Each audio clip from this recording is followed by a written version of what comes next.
Perfecto. Pues bueno, en primer lugar, muy buenos días a todos. Muchas gracias por permitirnos estar aquí. Muchas gracias por también la buena compañía en la que me encuentro. Quería comenzar esta mesa sin dar nada por asumido y quería comenzar con una pregunta para todos los integrantes de la mesa. Las cifras que han comentado parecen claras, sí que respaldan esta idea de que hay una falta de talento tecnológico, pero yo sé que hay otras corrientes que opinan que quizá no es falta, sino, bueno, pues quizá está mal reconvertido este talento que existe en España, ¿no? Entonces, la pregunta es simple, pero creo que la respuesta no lo será. ¿Existe o no existe falta de talento tecnológico? Bien, buenos días a todos. Para empezar, yo creo que lo que falta es un reto de país. Es decir, se está dejando caer sobre el sistema educativo muchas veces algo que debería flotar en el ambiente. No es el único tema. Por ejemplo, la educación financiera, por hablar de otro. Pero son temas que yo creo que sobrepasan lo que se le deja al sistema educativo, porque el sistema educativo hace mucho, pero no puede ser casi lo único. Tu caso, como has dicho, lo del concurso lo hiciste ya en la Escuela de Ingeniería. ¿Por qué no se hace eso mucho antes? Yo creo que había que pensar muchas cosas. Muy rápido. En primer lugar, muchísimas gracias a Digitales por la invitación a participar en este panel. Es para nosotros del máximo interés hablar sobre talento, formación, capacidades y habilidades. En relación a tu pregunta, a ver, en España existen 3 millones de desempleados casi. 1 millón de ellos, 1 millón de desempleados, tiene formación media y formación superior. En España es el país de la Unión Europea que tiene una menor tasa de vacantes, también en los sectores tecnológicos, ¿no? Información y comunicaciones, actividades profesionales, técnicas y demás. En España existe la tasa de sobrecualificación más alta de la Unión Europea.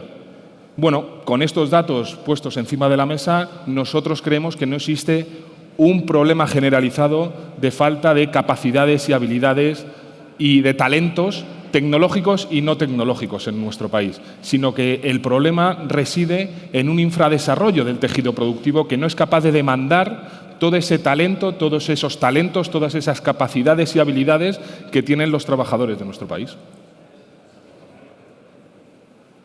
Bueno, yo voy a dar la visión de la empresa que quizás sea algo diferente. Las empresas al final, cuando necesitamos adquirir o atraer el talento tecnológico, sí que vemos que no tenemos un volumen suficiente para cubrir nuestras vacantes. Si bien estoy completamente de acuerdo con lo que mencionaban mis compañeros, probablemente el approach que estamos haciendo como país o como sociedad no sea totalmente el adecuado. Es decir, no todas las posiciones tecnológicas o técnicas tienen que estar cubiertos por ingenieros. Por tanto, si se fomentan otros canales, como puedan ser las FPs o upskilling dentro del entorno de personas desempleadas, es muy probable que se pudieran llegar a cubrir en mayor medida esas vacantes. Pero la realidad es que entre todos tenemos que hacer el esfuerzo, porque a día de hoy las compañías competimos salvajemente entre nosotros por atraer el talento. Buenos días, muchas gracias. Yo, fíjate, coincido con lo que comenta Juan en el sentido de que creo que no es una cuestión de que falte talento, ¿no? Y creo que los datos también lo ponen sobre la mesa, sino que lo que falta es capacidad de orientar adecuadamente ese talento, ¿no? Es decir, es muy difícil para una persona que no ha seguido un itinerario puramente tecnológico, que ese no lo va a necesitar porque ya ha elegido ese itinerario, entender qué está pasando hoy en el mundo de la tecnología y desarrollar una estrategia para tener éxito en ese mundo, ¿no? Para hibridarse, para formarse, complementando su formación con una dimensión de tecnología. Y ahí necesitamos poner sistemas de orientación avanzada, sistemas de orientación que atiendan a la población, gente muy experta y que pueda ayudarles a desarrollar una estrategia personal para tener éxito en un mundo tecnológico. Pues muy interesante, hay disparidad un poco de opiniones, lo cual está genial, así se genera debate. Además, habéis sacado un montón de temas que posteriormente hablaremos. Me gustaría ahora referirme o hablar personalmente, hacer una pregunta a Javier Plasencia, aprovechándome un poco en el buen sentido de tu experiencia como profesor. La pregunta que me gustaría hacerte es ¿qué cambios consideras necesarios en el sistema educativo para que se alinee mejor con esta demanda del mercado laboral, especialmente en el sector tecnológico? Vale, como te he dicho antes, yo creo que sobrepasa el sistema educativo, pero vamos, tampoco quiero rehuir la pregunta. Lo que yo más conozco, ahora es la formación profesional, que es lo que más cercano está a la empresa, lo que más pegado. Y yo creo, y es lo que hacemos, es estar muy cercano a las empresas, saber lo que quieren, lo que necesitan, lo que les gustaría tener, por medio de las prácticas, de las visitas que hacemos a empresas, de los ponentes que vienen a dar masterclasses. En nuestros centros, por ejemplo, tenemos preparación para el paquete de Microsoft, para el examen, para el MOS, y yo creo que eso es una manera de acercar a los alumnos y de ponerlos en el camino que estamos diciendo, es decir, acercarles a la tecnología y lo que demandan las empresas. ¿Es suficiente? No, hay que hacer más. Por ejemplo, el paquete SAGE, que también lo vamos a hacer el curso que viene. Todas estas cosas son las que puede hacer el sistema educativo, hace, y yo creo que lo pediría es la ayuda de todos los demás, es decir, de la sociedad, sin apuntar a nadie, por supuesto. O sea, es un problema un poco de todos, ¿no? Yo creo que sí, es un reto de país. Perfecto. Pues me voy a aprovechar ahora también otra vez en el buen sentido de la experiencia de Carlos para preguntarte qué factores consideras críticos para motivar a los jóvenes y quizá también a los no tan jóvenes a interesarse por este tipo de carreras tecnológicas. Sí, yo creo que si vemos los datos, porque yo lo que he dicho son datos sobre vacantes, desempleo y demás, ¿no? de capacidades y habilidades y talentos que existen en nuestro país que están infrautilizados. Bueno, yo creo que uno de los problemas que se revelan de estos datos es el acceso de las mujeres a las carreras de formación tecnológica, ¿no? A las carreras tecnológicas. Ahí, según datos europeos, creo que solo estamos en el alrededor del 18%. Y ahí sí que España como país tiene una misión y tiene un problema que abordar. Yo creo que esto se aborda desde la educación, hay una parte que tiene que ver con la educación, pero también generando referentes para las mujeres, para que cuando las mujeres tienen que elegir carrera, formación, puedan no vean ajeno a su desarrollo profesional, formación tecnológica, desarrollo profesional tecnológico. Ahí yo creo que sí que tenemos como país una misión que realizar, ¿no? Y luego, otra de las cuestiones que me parece es fundamental, el mayor derroche de talento, de capacidades, de habilidades, de talentos que existe en nuestro país, se produce por la desigualdad social. Sabemos cuántas capacidades, cuántos talentos, cuántas habilidades se pierden en gente, en personas, en niños y niñas que no tienen las condiciones adecuadas para desarrollar esos talentos, porque han nacido por azar en un entorno de vulnerabilidad, de pobreza. Sabemos cuánto se pierde ahí, cuántos talentos se pierde ahí. Yo creo que la mejor fórmula, la mejor política para el desarrollo de las capacidades, habilidades tecnológicas y no tecnológicas, la mejor política para el desarrollo de los talentos de nuestro país es la lucha contra la desigualdad social. Interesante esto. Luego, si nos da tiempo, que espero que sí, también sacaremos uno de los temas que has comentado, del acceso de las mujeres, etcétera. O sea que muy, muy interesante. Me giro para acá para preguntarle a Juan, que además yo voy a prestar excesiva atención a tu respuesta, que qué habilidades tecnológicas son las más demandadas actualmente y cómo está afectando esta falta de talento, bueno, esta reconversión que decíamos, en el sector tecnológico. El sector tecnológico tiene una peculiaridad, que es que la tecnología avanza tan rápido en sí misma que cuando formas tanto a chicos que están saliendo de la universidad como a tus propios profesionales en determinadas tecnologías, en 2-3 años muchas veces quedan obsoletas. Por tanto, hay que no parar de formar y es un reto muy importante. Y contestando a tu pregunta ahora mismo, pues Huawei fundamentalmente está muy centrado en el entorno del 5G, ahora también en el 5.5 y estamos haciendo I+D ya en el 6, en inteligencia artificial, en cloud, en big data, en IoT y obviamente en todo este estilo de tecnologías la tasa de desempleo pues es relativamente baja. ¿Cuál es el reto o el problema que existe? Pues como os decía, que en el mercado laboral no hay tantos profesionales con estos conocimientos y desde nuestra compañía al final tenemos una filosofía o una visión de responsabilidad social corporativa muy marcada respecto a la educación que gira en 2 pilares. Uno fundamental es en el desarrollo del talento digital en España y un segundo en la formación en digital skills. Para eso tenemos diferentes programas para ser capaces, por un lado, de contribuir activamente al talento de la sociedad española, pero también egoístamente para poder generar talento tanto para Huawei como para nuestro ecosistema de partners, ¿no?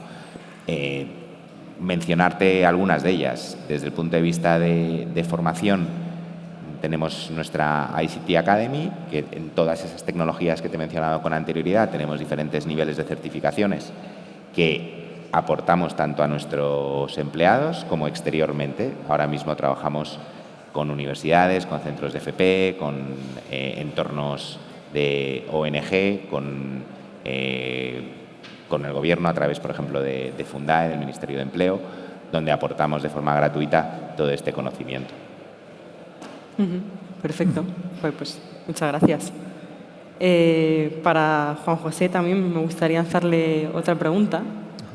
¿Qué medidas consideras más efectivas para mejorar la orientación académico-profesional y así facilitar la transición de los estudiantes cuando se quieran incorporar al mercado laboral? Claro. Pues mira, nosotros trabajamos mucho y de manera muy cerca con centros educativos, con empresas y con instituciones públicas. Y después de 10 años de trabajar en la temática, te diría que hay 4 ejes que realmente podrían ayudar, ¿no? El primero sería empezar a borrar el concepto de perfiles de humanidades y perfiles de ciencias. Creo que eso está muy presente todavía en los itinerarios, en los currículums, y generalmente lo que hace es que impide que las personas desarrollen ambas combinaciones, ¿no? Que es lo que hoy se demanda más en el mercado. O sea, esa sería una primera línea. Otra sería, y conecta con lo que tú comentabas, el talento tecnológico se puede detectar de manera muy temprana, pero no lo estamos haciendo, ¿no? Y si detectáramos de manera temprana talentos altamente tecnológicos o con alto potencial, se podrían poner en marcha sistemas de becas para evitar que ninguna persona con un nivel socioeconómico más bajo se quede fuera teniendo un talento tecnológico con altísima demanda. Eso sería, digamos, buscar a gente que pueda destacar y asegurarte de que el sistema le acompaña. Y luego para todos, es decir, para todos los alumnos que necesitamos que su relación con la tecnología sea natural, sea divertida y sea continua, la clave está en 2 elementos. Una es infusionar la orientación y funcionar la tecnología en la asignatura, en la experiencia de aprendizaje. Es decir, que el docente, cuando está impartiendo un conocimiento, lo conecte con ese mundo del trabajo, con ese mundo tecnológico. Y 2, generar experiencias de desarrollo curricular, que es uno de los elementos que en el sistema educativo en español no tenemos, que es tenemos una propuesta educativa para todos los niveles de atención de la clase y todos los niveles de potencial de la clase. Y eso sabemos que dentro de ese grupo aula hay niveles de interés y de potencial muy distintos. Poder hacer convivir una atención al grupo con una posibilidad de especialización y de potencialización sería una cosa muy interesante. Y la cuarta es cómo hacer esto desde un sistema educativo que no entiende bien la tecnología, porque está formado por personas en gran parte de perfiles más de humanidades, y la única manera es hacerlo muy de la mano de las empresas, conjuntamente. Cada uno desde su rol y cada uno desde su expertise, ¿no? Y es por eso, nosotros hace ya 3 años decidimos que había que poner en marcha una iniciativa de conectar empresas y escuelas, ¿no? Que fue la de Empresas que Inspiran, y que realmente su lógica es ponerlo muy, muy sencillo. De hecho, personalmente me gustaría invitar a cualquier empresa de las que estáis hoy aquí a que os metáis en esa web. Básicamente es poder conectar con un centro educativo en 3 clics que quiere que estas cosas ocurran. Ponerlo muy sencillo. Pues también muy interesante, 4 ideas bastante claras. A mí me ha llamado mucho la atención la que comentas la primera, de combinar ese perfil humanista con el perfil más científico, porque quizá yo creo que estamos un poco separados, ¿no? Muchas veces el que es de letras es de letras y el que es de ciencias es de ciencias, y se puede convivir. Pues muy interesante, la verdad. Gracias. Voy a rescatar un tema que comentabas antes. Voy a poner además otro tema encima de la mesa, que no es para nada fácil. A pesar de todos estos avances que hay en igualdad de género, etcétera, es verdad que aún existe una notable brecha entre la representación femenina en carreras STEM, ¿no? Depende un poco de la carrera escogida, pero en general hay una tendencia bastante clara. Entonces, vamos a intentar lanzar esta pregunta, a ver si a todos vosotros, a ver si podemos iluminar un poco las barreras actuales y también inspirar, oye, pues a que quizá estas barreras se puedan salvar para las siguientes generaciones o incluso para la generación presente. Entonces, la pregunta es clara, ¿cómo se podría solucionar esta mayor escasez de perfiles femeninos en las carreras STEM? El que quiera comenzar. Puedo empezar yo. En fin, la verdad es que no lo sé. Quiero decir, sí que hay 9 estudiantes chicos por cada chica en las carreras STEM. Si a las carreras STEM les incluyéramos medicina, se colaría mucho. Es decir, todo depende con el ojo que se mire. No lo sé. Yo lo que creo que es importante es que haya más vocaciones. Tampoco me importa el sexo, sinceramente. Cuando yo voy al médico me da igual que sea hombre que mujer. No sé si esto es políticamente incorrecto, pero es así. Es decir, y como economista, yo soy un intruso, no soy ingeniero, soy economista, diría que promocionarlo entre chicos, sabiendo que 9 de cada 10 van a ser chicos, sería una mejor asignación de recursos. Sé que es disruptivo, no lo sé. Sinceramente no lo sé. Yo comparto esa idea de que no lo sé, no tengo respuesta, ¿no? No tengo respuesta ante un problema que yo creo que es estructural y que tiene muchos factores que inciden y que seguramente lo explican. Yo comentaba al principio, antes en mi intervención, yo creo que estas carreras, estos ámbitos de formación y ámbitos profesionales no les deben ser ajenos a las mujeres. Es decir, yo tengo 2 hijas, ¿no? y mis hijas, que tienen 18 meses, no deben ver ajeno el poderse desarrollar en el ámbito industrial, de la ingeniería industrial, de la ingeniería de telecomunicaciones o en programación, ¿no? Y yo creo que es importante, sí que ahí no estoy de acuerdo contigo, creo que sí que es importante que intentar corregir esta brecha, porque yo creo que las mujeres aportan una visión y una perspectiva diferente a la de los hombres a la hora de desarrollar determinadas cuestiones tecnológicas, ¿no? Se habla de la necesidad de incorporar esa visión y esa perspectiva de las mujeres a todo lo que tiene que ver con el desarrollo de la inteligencia artificial, ¿no? Porque seguramente la mujer que está en ese equipo para el desarrollo de determinada inteligencia artificial o determinado algoritmo, por ejemplo, sí que tiene en mente, sí que puede tener en su campo de visión, en su radar, las desigualdades de género, que puede reproducir esa tecnología, ¿no? Y sin embargo a un hombre seguramente pues le cuesta más, ¿no? Y al igual que la cuestión esta, también creo que, y se ha comentado anteriormente, los equipos debieran ser multidisciplinares, ¿no? La perspectiva desde las humanidades y desde las ciencias sociales para el desarrollo de la tecnología a mí me parece que es fundamental, ¿no? Porque a un ingeniero tampoco hay que pedirle, no hay que exigirle que tenga en su mente o en su campo de visión, ¿no? A la hora de desarrollar su trabajo, pues no sé, determinadas desigualdades que existen en la sociedad. Sin embargo, a lo mejor a un sociólogo que se incorpora a ese equipo de trabajo, a ese equipo multidisciplinar, pues sí que puede incorporar ese saber, ese know-how, esa visión y esa perspectiva a ese equipo de trabajo multidisciplinar. Yo estoy de acuerdo con vosotros en que tampoco tengo ni idea de cuál es la solución, porque efectivamente no es un problema trivial, pero es verdad que, oye, solucionarlo, aunque suene un poco tópico, un equipo multidisciplinar y cuanto más diversidad, pues siempre aportará más valor a las empresas o a la sociedad en general.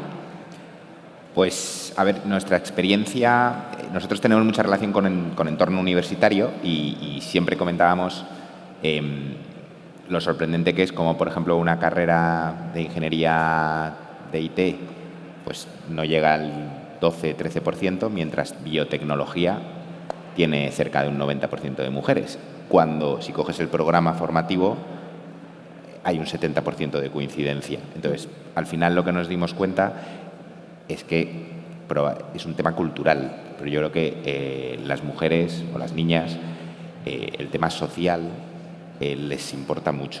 Nosotros, cuando hicimos esa reflexión, el año pasado teníamos un programa de 250.000 euros en 50 becas, ayudas al estudio para chicas, y el enfoque que hicimos fue diferente al de otros años, porque el reto que se planteaba, en vez de, si bien era un reto técnico, el título realmente era muy social, es decir, cómo podía utilizarse la tecnología, en este caso, para ayudar al entorno rural para que la gente no se quedase desconectado. Y el número de inscripciones se multiplicó por más de 10.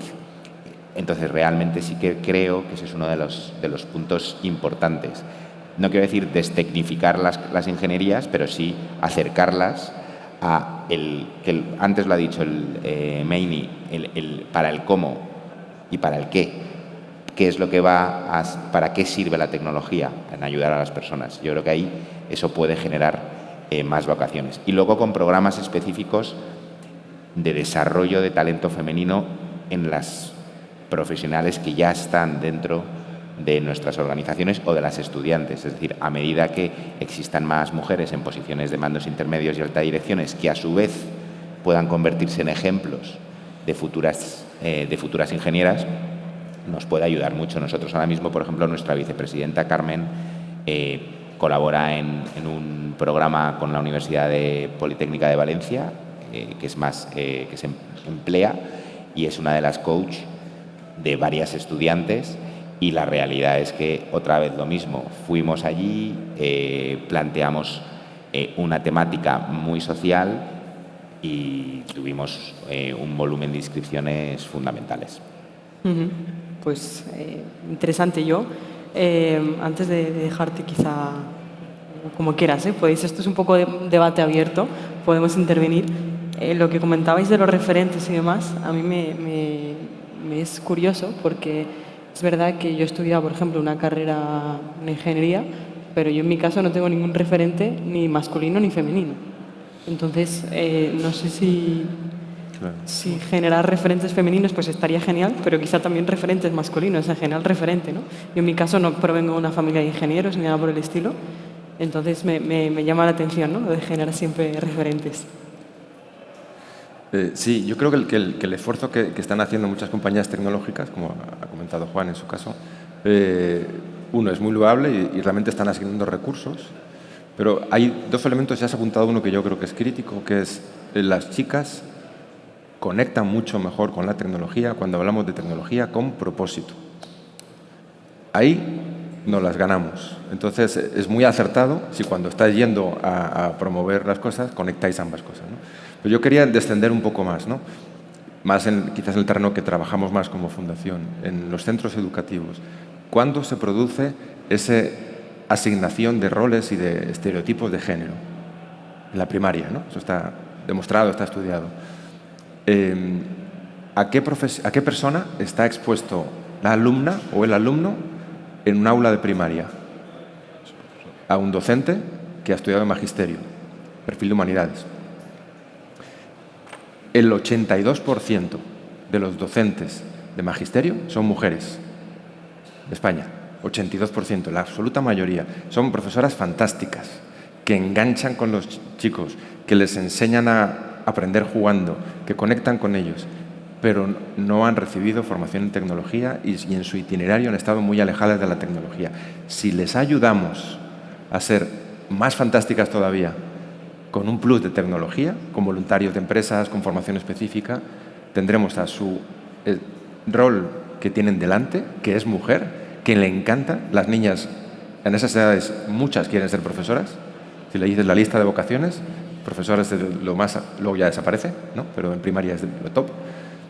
Tendrían un role model delante de su cara durante 5 días a la semana, porque en primaria no cambias de profesor, tienes a la misma profesora de lunes a viernes, y esa sería un ejemplo de conexión con la tecnología. Pero tenemos que ayudarlas, tenemos que formarlas y tenemos que complementarlas.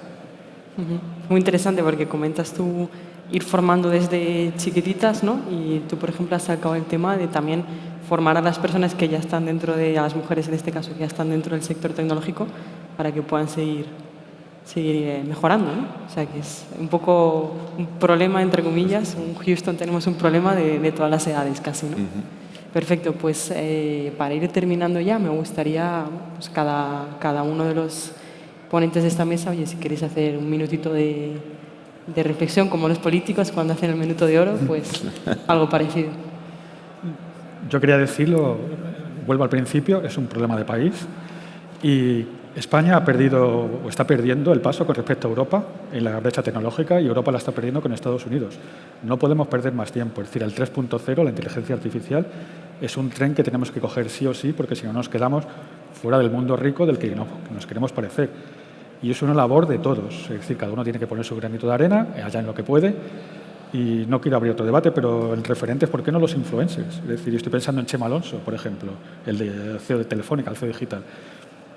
A enganchar a los chicos por donde podamos, y eso puede ser uno de ellos. A partir de él, ¿por qué no te metes en la página del INCIBE, el Instituto Nacional de Ciberseguridad, y les enseñas que por qué dejar una puerta abierta en casa no, porque en Internet sí. Es decir, hay muchas maneras en las que podemos hacerlo, pero hay que hacerlo. Sería mi conclusión. Bien, termino por donde empezaba. En España existen muchísimas capacidades y habilidades y talentos infrautilizados, porque existe un infradesarrollo del tejido productivo en nuestro país, que no es capaz de demandar todo ese talento, todas esas capacidades, todas esas habilidades que existen, ¿no? Lo comentaba con algunos datos: 3 millones de desempleados, 1 millón de ellos con formación media y formación superior, graduados TIC por encima de la media de la Unión Europea, por otra parte, especialistas TIC en el ámbito laboral por debajo de la media europea. Bueno, creo que tenemos un problema de país, tenemos una misión en que cada uno tiene que aportar lo que buenamente pueda. Y creo que, por otra parte, vamos por el buen camino. El cómo hemos afrontado estas crisis recurrentes que hemos vivido en los últimos años, la crisis del COVID, la crisis del shock de inflación de precios que hemos vivido, creo que va en la buena dirección, ¿no? Hoy se han mancomunado recursos en la Unión Europea, los fondos Next Generation, que están ayudando al desarrollo productivo de la Unión Europea, de todos los países de la Unión Europea. Y España es uno de los países más favorecidos por esa estrategia industrial, de desarrollo industrial de la Unión Europea. Y se ven los datos. Durante los últimos años en España se genera empleo muy cualificado, principalmente, y empleo fundamentalmente en sectores que demandan alta formación, ¿no? Información y comunicaciones, actividades científicas, profesionales y técnicas y demás, ¿no? Creo que, por tanto, vamos por el buen camino. Lo que pasa es que hay que insistir en este camino y no errar, ¿no? Pero ya digo, creo que el principal problema que debemos abordar y la principal misión que tenemos como país es la necesidad de desarrollar nuestro tejido productivo para que demande todos esos talentos, todas esas habilidades y todas esas capacidades que existen entre las personas y los trabajadores de España. Yo, coincido plenamente con lo que ha dicho todos el resto de ponentes, ¿no? Yo creo que no es solo un mero problema de empleo, sino creo que es el reto de la digitalización de España y de Europa. Va a depender en gran medida de ello. La digitalización no es solo tecnología, también son las personas que la hacen viable, y esas personas necesitan de la educación como herramienta para que esto se lleve a cabo. Y, por tanto, lo que tenemos que hacer todos los actores que estamos ahora mismo en este proyecto es colaborar. Nosotros, en el rol de tecnológica fabricante, lo que hacemos es poner nuestra tecnología a la disposición de los diferentes canales que generan este talento, bien sean entornos universitarios. Estamos encantados de que pongan nuestras certificaciones o nuestras temáticas en sus programas, tanto de grado como de máster. Con centros de FP estamos empezando a colaborar con la misma lógica. Para desempleados, como mencionaba antes, trabajamos con Servicio Público de Empleo, también con entorno del tercer sector para grupos más discapacitados. La idea es que desde nuestro ámbito, que es puramente producto, tecnología y conocimiento, hacérselo llegar a todo el ecosistema. Pues en mi caso me gustaría cerrar con un call to action. Estamos a finales de junio. El año que viene, el curso que viene, en septiembre, empezamos con otra nueva cohorte de alumnos en toda España. Hagamos lo posible para que su experiencia de aprendizaje sea un poco distinta. Aquí hay representantes de grandes empresas. Acercaros a los coles, hacerlo solos o hacerlo con nosotros, pero hacedlo. En Empresas que Inspiran veréis ejemplos de otras empresas, modelos, patrones que podéis usar. Hacerlo de la manera que veáis más conveniente, pero hagamos algo distinto para el curso que viene. Bueno, pues muy interesante todo. Sí. Sí, claro, sí. Es que no sabía. Como os veo un poco perdidos a la hora de orientar a las mujeres a las carreras técnicas, yo os diría que lo mejor que podéis hacer es no presionarlas, no incidir en que lo hagan. Tienes 2 hijas pequeñas. Cuando sean adolescentes comprobarás que todo lo que les digas va a ir por el lado contrario. Que si le dices salta de pie, no te tires de cabeza a la piscina, lo van a hacer 2 veces. Dejad a las chicas libertad para elegir y pensad por qué juegan ahora al fútbol. Ahí lo dejo. Vale, muchas gracias por la aportación. Estoy de acuerdo además. Yo creo que lo importante es la libertad, ¿no? Y al final no presionar y que cada uno siga un poco ese curso, pero también sin limitar igual a las mujeres y a los hombres, efectivamente. Bueno, pues como decía, muchísimas gracias por todos estos temas que hemos sacado. Yo apunto un montón de cositas, luego puedo pasar los apuntes. Y nada, bueno, antes de terminar, volver a agradecer y nos hacemos una foto para despedirnos. Claro.